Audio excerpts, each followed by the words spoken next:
friends, welcome to the All-Canadian Reptile Girl. I'm Annaliese, and I trail off. Sometimes. It's February, or at least it is when this gets published, which happens to be my dad's birthday month, and I figured, in honor of that, I should talk about some other ancient creatures that I love. Seriously? Shh, I'm working. Today we are going to be talking about why it is that dinosaurs went extinct, but crocodilians, which are largely unchanged from the time of the dinosaurs, did not. Let's go.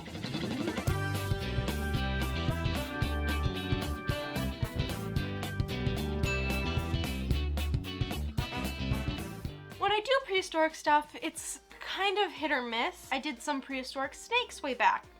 Meh. I covered the mighty Megalania, which is one of my favorite videos. It did pretty terribly. I covered the Quetzalcoatlus, which I thought would tank, and it ended up being one of my best performing videos last year. So, kind of mixed messages on if you guys like prehistoric content, but this is a topic that I've been wanting to cover for a while and I think is really fascinating. Clint at Clint's Reptiles actually did a similar video back in December, which I admit made me consider pushing this video out or rewriting my script. But after watching his video, it's awesome, you should go and watch it later though. Watch it later, after this. Aside from some eerily similar jokes, we come at the topic from different angles, so here we are. This isn't the first time this has happened either. Just over a year ago, Clint released a video on the Tuatara, a day after I filmed my own video on those awesomely weird lizard-looking not lizards. So clearly, Clint and I share some weird psychic connection, which probably made my Clint's parody so effortless. That's why. Anyway, enough jibber jabber, let's talk crocs. See? That was one of those eerily similar jokes. Does that count as a joke? More just, is that a play on words or? I don't know. It's a joke. Alright, so dinosaurs and crocs. Oh, this is Jub Jub, my black and white Argentine tegu, by the way. She's the closest I've got. Well, okay, sort of. She's the most dinosaur-looking reptile I have. Actually, probably the most croc-like too, I guess. But she's not closely related to either of them at all. Heck, my crested geckos are more closely related to dinosaurs and crocs than Jub Jub is. But in terms of the level of coolness, Jub Jub is a reasonable stand-in for arguably some of the coolest of all reptiles to have ever lived, yeah? But you know what doesn't care about how cool you are? Giant space rocks. And 66 million years ago, on a Tuesday afternoon, if my dad's recollection of that day is correct, he's so old. A giant space rock slammed into the earth near what is now the Yucatan Peninsula. Did I say that right? Yucatan? The Yucatan Peninsula, however you wish to pronounce it. The nearly 10-kilometer wide asteroid made a crater nearly 200 kilometers across and 20 kilometers deep. Trillions of metric tons of dirt and rock and water was sent flying into the air. Some of it so high, it actually broke orbit and is out there, floating in space to this day. The stuff that came back down came in hot. Burning chunks of rock rained down from the sky thousands of kilometers away from the blast site, started fires, and ultimately burned down 70% of the world's forests at the time. We're talking earthquakes, mega tsunamis about 100 meters high, wild winds blowing at 1,000 kilometers an hour. There were widespread, massive volcanic eruptions at this time too, maybe triggered by the impact or already going on when the rock hit, as some data suggests. There was a whole lot of fire, ash, and horror. It was a bad day, but not for everyone. Those animals that lived far enough away may have been largely unaffected or even unaware of the catastrophe on the other side of the world. Well, for a while, but tough times were coming. A lot of those trillions of tons of dirt and rock and hundreds of billions of tons of sulfur and toxic stuff that did not escape into space or fall back down stayed in the atmosphere and blocked out the sun for years. All the plants, algae, phytoplankton, anything that relied on sunlight and photosynthesis died. Animals that fed on plants had nothing to eat and died. Animals that ate plants died. When all was said and done, more than 75% of all the species living at the time died. This is referred to as the KT extinction event. It was bad. You get the idea. But a lot of species made it, like 25% if you did the math. You and I wouldn't be sharing this moment if our ancestral species didn't make it. Our pets wouldn't be here. That spider in the corner of your bedroom, flowers in our gardens, grass you gotta mow in the summer. Every living thing in our world today is here because something survived that extinction event. The whole conceit of this video is that dinosaurs went extinct, but even that's not true. It was just most of them. Those that were small, with smaller energy requirements, could maybe subsist on seeds and nuts. Maybe some that had the ability to fly to new areas. Birds. Birds are the dinosaurs that made it. So if so many species did survive, why is it specifically crocodiles' ability to make it when dinosaurs didn't that gets questioned?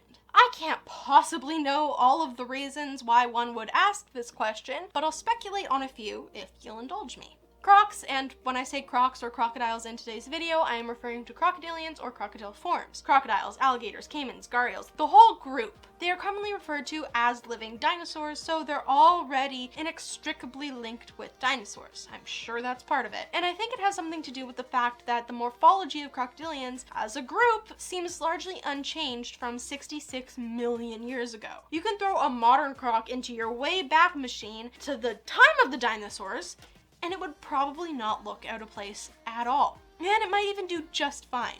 You can't, however, say that about most modern animals. With the KT extinction, there were so many niches available for the survivors, including crocs, to move into, and the millions of years after, evolution allowed them to do just that. We may have been small, rodent-like, probably burrowy mammals back then, but over time, us mammals filled in a ton of roles left by the dinosaurs and other prehistoric creatures. Gone were the mosasaurs, plesiosaurs, and ichthyosaurs. Now we have whales, seals, and dolphins. No sauropods or ceratopsians grazing away at vegetation anymore.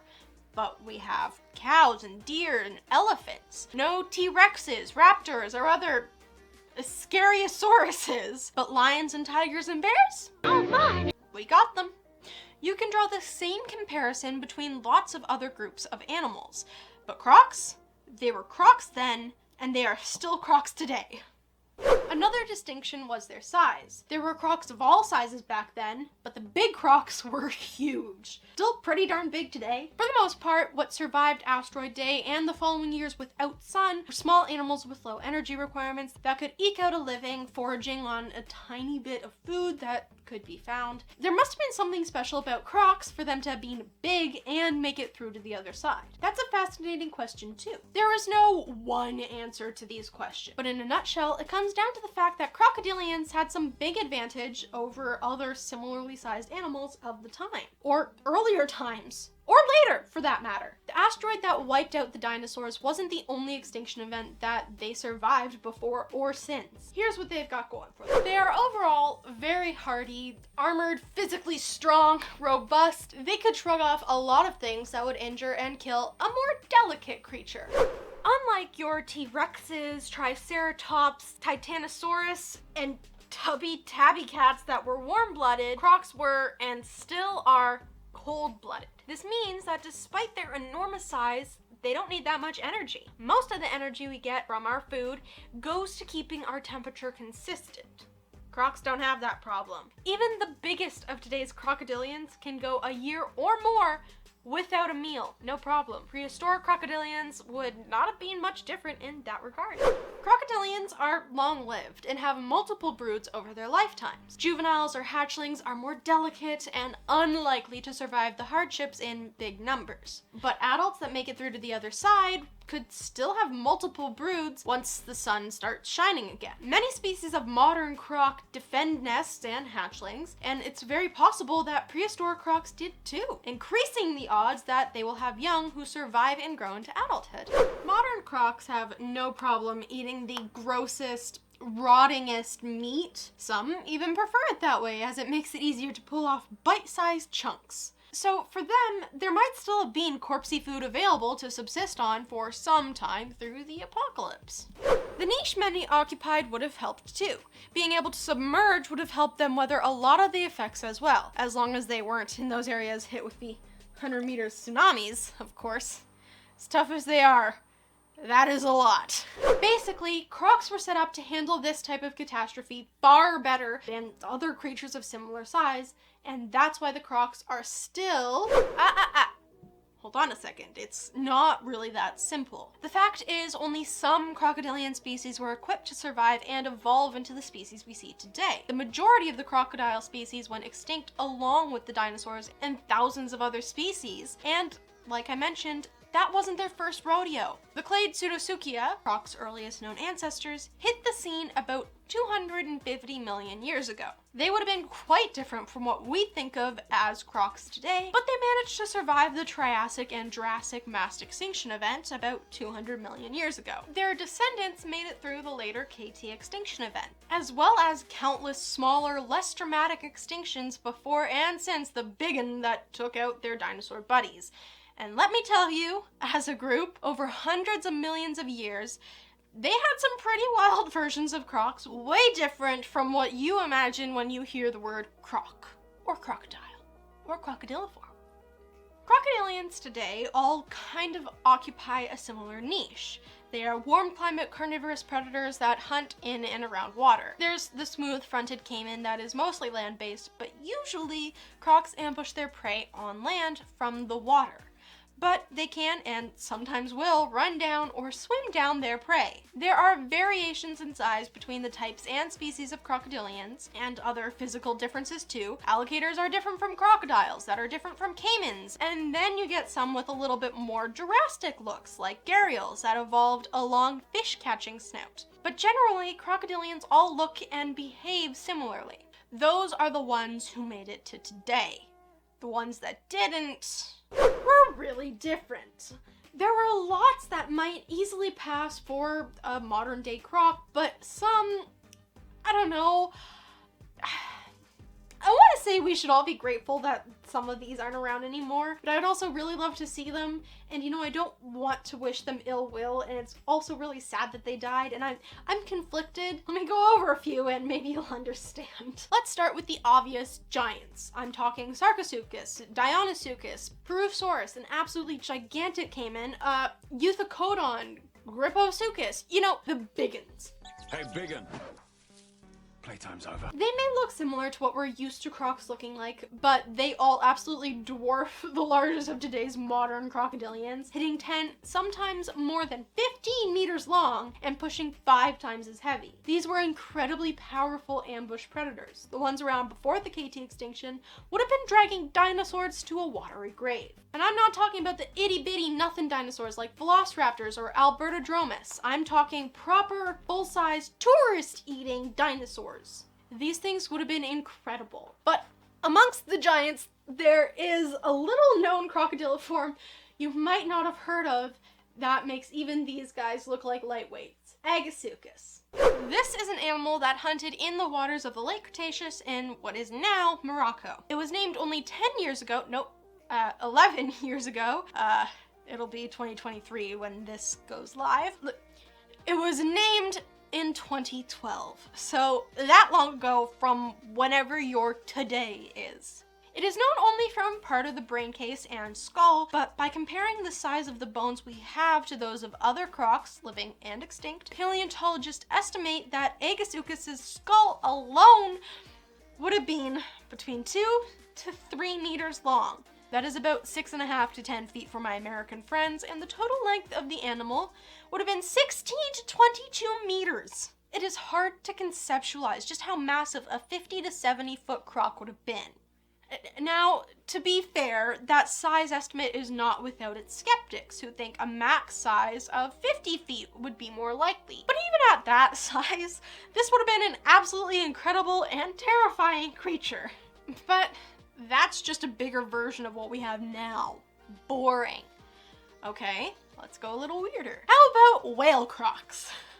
Yes, you heard me correctly. A whale croc. Stomatosuchus was another 30-plus foot croc from the late Cretaceous. Sadly, the only known fossils of the Stomatosuchus were destroyed in World War II, and all we have left are photos. Oh, wait, that sounds weird. We have photos of the bones. We don't have photos of the actual creature because that would be ridiculous. But these guys had a 2-meter head with a broad, flat snout and a big old neck pouch. You ever seen like a pelican? Yeah, it's kind of like that. Yeah, you get it. Their mandible was toothless, which suggests that instead of chomping down on prey, they were more likely gulping in big mouthfuls of water along with fish, crustaceans, or other aquatic critters. The conical teeth of their upper jaw acting as like a cage to hold in the prey while they squeeze out the water and swallow down their meal. Kind of strange, yeah? But there's another, weirder, and more recent whale-like crocodile form. Morosuchus was a 4 to 6 meter long caiman from the Amazon basin of 5 to 23 million years ago. It had an even longer and broader snout than Stomatosuchus, with smaller interlocking teeth, making them an even more effective filter feeder, allowing them to process a broader range of smaller prey, at least that's the hypothesis. These were so strange looking that when paleontologist Juan Langston discovered fossils of this animal, not knowing that it had been already classified a year earlier, he tried naming it Netosuchus atopus, meaning absurd duck crocodile. These kinds of crocs are a great example of resource partitioning. There were a lot of crocs in South America at this time, but in any given ecosystem, there's only so much chow to go around, which can put a lot of pressure on the animals in the ecosystem. With multiple big animals all chasing the same cheese, some will evolve to capitalize on types of food that are not being looked at by others. Some get smaller and chase prey the bigger crocs wouldn't bother with. A mouse is probably not worth a lion's time or energy to chase down, but to a house cat, not a bad bite. That's the idea. And some crocs take this concept pretty far out there. Let's meet Chimaerosuchus, a meter-long Chinese croc from the early Cretaceous. This croc was so different from other crocodilians that for the first 30 years or so after its discovery, it was thought to have been a mammal based on the complexity and the structure of their dentition, their tooth structures. Turns out, it was a croc that evolved to eat plant matter. And they aren't the only ones. There was South America's Notasuchus, which may have had a short trunk or piggy-like snout. That would be ridiculous to see. Like, way to undermine the terrifying reputation of crocodiles with a little pig snout. Little, oh hello, I eat plants. But I'm a crocodile. Oh, that's fun. There's the likely omnivorous Armadillosuchus, also from South America, that had bands of armor plating like an armadillo. What an original name. And the tiny Pachysuchus with a cat-like head and reduced armor plating that likely fed on plants and insects. Plant-eating crocs. Who knew?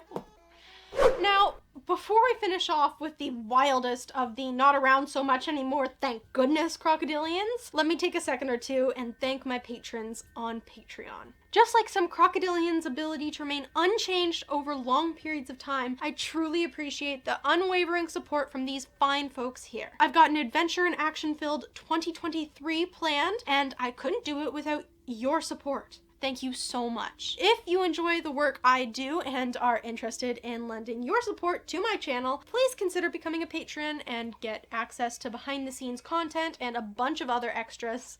Check it out at patreon.com/allcanadianreptilegirl. Thank you. Finally, we will finish off with what are, to me, the scariest of the crocodilians, and you're gonna love this. First, let's talk Bovarosuchus. This 3-meter-long, heavily armored crocodilian could be found galloping about North America and Europe between 40 to 45 million years ago. Oh, yeah, no, I said galloping. This was a cursorial crocodilian. Cursorial animals are those specifically adapted for running. This croc had legs positioned under them as opposed to splayed out to the sides like most crocs, and they were much longer than those of other crocs too, with the back legs significantly longer than the front. Instead of webby toes with small claws, these guys had little hooves. Oh! Which would give it even better traction to run down prey on land. Some paleontologists think that this croc might have even, occasionally, run bipedally on their back legs. So can she, but she hasn't yet. I'm very happy for that fact. Imagine that, coming out of the forest at you. For the old pearly whites, crocs, generally speaking, have conical dentition. They're cone-shaped teeth that are great for grabbing and holding on. Very useful for dragging their prey underwater and keeping it there until it's no more. Bulborhosukis had no use for that and opted instead for zyphodont dentition, where the teeth were serrated and blade-like. Because why not? You already have hooves. Why not add serrated blade teeth? Very much like those of the carnivorous theropod dinosaurs and perfect for inflicting horrible slashing wounds that would quickly dispatch the prey. Obviously. Their teeth were so much like theropods that the finding of these teeth without the rest of the croc from so long after the KT extinction event had some paleontologists thinking, for a time, that some non-avian dinosaurs managed to survive the mass extinction. Obviously, finding the rest of the croc that belonged to the teeth later on put the debate to rest. These crocs would have been terrifying, but not as terrifying as the Captivity, another cursorial crocodilian that was running with the dinosaurs tens of millions of years before Bulborhosukis. Colloquially called the boar croc due to their 3 sets of very scary tusks that they have sticking out of their face, they too had serrated slashing teeth and an actual battering ram in the form of a thick shield at the front of their snout. These 4 to 6 meter long terrestrial predators had long legs and a lean, agile, almost cat-like body. That's an odd thing to think about, a crocodile with an agile, cat-like body. Imagine if someone spliced together a leopard, a wild boar, a battering ram, and a croc. Right? They would have run down prey and smashed them to the ground with their reinforced face, very likely inflicting some horrific wounds from their tusks. Once the prey was down, they would start biting and slashing with the rest of their scary teeth. The tusks, face hammer, and heavy armor on their back would have also been very effective for defense against larger carnivorous dinosaurs that tried to take a run at it. In my opinion, the Captivity is the most terrifying crocodilian that I've ever seen so far. There's always room for improvement. Wild, right? Well, what's your favorite croc species, living or extinct? Let me know in the comments below. I'd love to hear it. Be sure to hit that like button and subscribe to this channel so the channel doesn't go extinct. Huh? Was that comedy? No. Thanks to you all for watching, and until next time, remember to nurture all nature. Bye! I'm intimidated.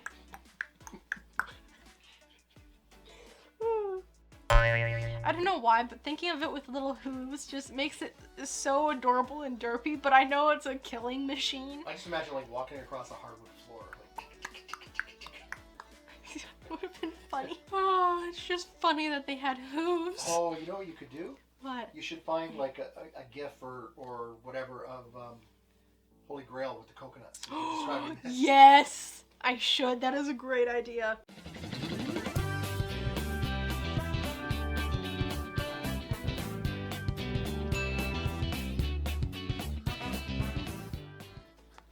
Readjust it. Ow! Ow! So we got that. No. Yeah, don't huff at me. You're not the one getting scratched to pieces.